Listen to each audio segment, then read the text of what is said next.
Joo, aloitellaan uutta projektia. Tässä olisi tämmönen pikkusen fiksataan tietä.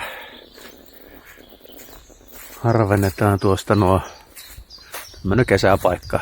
Harvennetaan tuosta tien reunat sellainen, että ne on kivan näköiset ja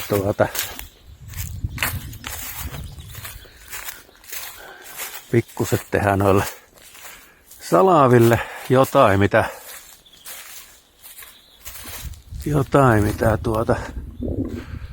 vähän sen pystytään. Tuo pikkusen väärä aika alkaa olla jo salavien leikkuuseen ja sitten tuohon tehdään sitten autotallin tää katoksen pohja.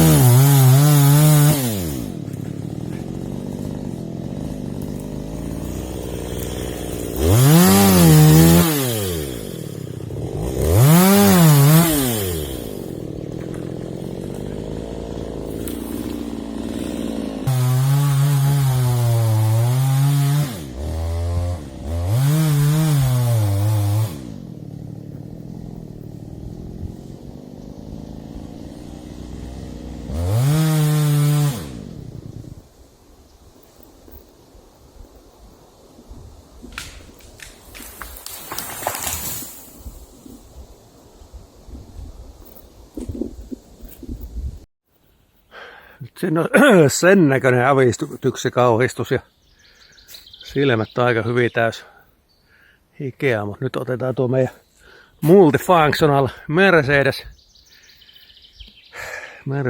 SK 4-wheel drive ja tehdään tähän vähän, otetaan risuja kyytiin ja sitten katsotaan vielä mitä tehdään.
Siitähän tuli ihan komeasti jatkoa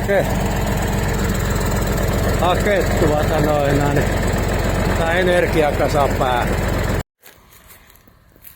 No niin, sen näköinen siitä nyt tuli osa 1. Alkaa olla valmis. Muutamat pienet risut tonne jää, mutta hoidetaan ne osa 2. Kakkosen kuluessa sitten veke Tiestä tuli aika paljon ilmavampi. Tällä puolelta otettiin nuo kuuset pois. Tuolta ihan pikkusen kaadettiin myös toiselta oikealta puolelta ja tuolta vähän oksittiin, kun ei vielä työtä aloittaessa ollut maanomistajalta lupaa enempää tehdä. Kävi kyllä jutulla ja olisi saatu ottaa puitakin, mutta mentiin alkuperäisen suunnitelman mukaan. Siellä on meidän monikäyttö Mercedes. Jo ihan näyttävä risukuorma kyyvissä ja lähdetään viemään ne läjälle ja vähän syömään. Oh yeah.